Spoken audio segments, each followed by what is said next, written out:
Rajib Kumar sunglass পরে তিনি স্টিমারে বিভিন্ন জায়গাতে ঘুরে টুরে বেড়াচ্ছিলেন। শাহজাহানকে গ্রেপ্তার করতে পারছিলেন না। সন্দেশখালীতে গ্রেপ্তার করেছিলেন সন্তু পানকে গ্রেপ্তার করে বিরাট বড় কিছু করে ফেলেছে ভেবেছিল রাজীব কুমার। এখন রাজীব কুমারের কাছে কি কোনো নির্দেশ আছে পুলিশ মন্ত্রী মমতা বন্দ্যোপাধ্যায়ের থেকে? কারণ এই আলিম মোল্লাকে গ্রেপ্তার করা, যদি পুলিশ সত্যি কাজ করে, গ্রেপ্তার করা 1 ঘন্টার কাজ।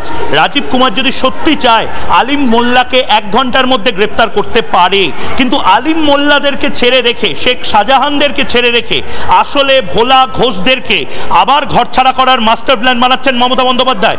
পুলিশ মন্ত্রী মমতা বন্দ্যোপাধ্যায়কে আমি প্রশ্ন করব, আপনি অপদার্থ এটা বিষয় নয়, কিন্তু আপনি একটা সাংঘাতিক খেলা এই মুহূর্তে বাংলায় খেলছেন।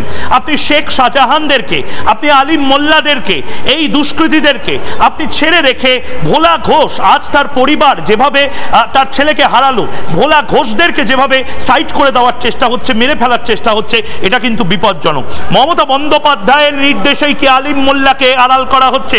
আলিম মোল্লাকে কেন গ্রেপ্তার করা যাবে না? আমরা এখন ওপেন চ্যালেঞ্জ দিচ্ছি, রাজীব কুমার আপনি চাইলে 1 ঘন্টার মধ্যে আলিম মোল্লাকে গ্রেপ্তার করতে পারেন। 4:45 বাজে, 4:45টার মধ্যে কেন আলিম মোল্লা গ্রেপ্তার হবে না? আজ তার জবাব চায় বাংলা। আলিম মোল্লাদেরকে ছেড়ে রেখে ভোলা ঘোষদেরকে কেন এভাবে মেরে ফেলা হবে এই বাংলায়? আলিম মোল্লাদের দাপাদাপি কেন বাড়বে? আলিম মোল্লারা কেন এভাবে ঘুরে বেড়াবে? আলিম মোল্লাদের রাজীব কুমার মমতা ব্যানার্জি কেন ছেড়ে রেখে দেবেন? আলিম মোল্লা শাহজাহান ঘনিষ্ঠ বলেই কি আলিম মোল্লাকে ছেড়ে রাখা হয়েছে, আড়াল করা হয়েছে? আমি জানতে চাই আলিম মোল্লা কখন গ্রেপ্তার হবে এবং কেন এখনো গ্রেপ্তার হলো না?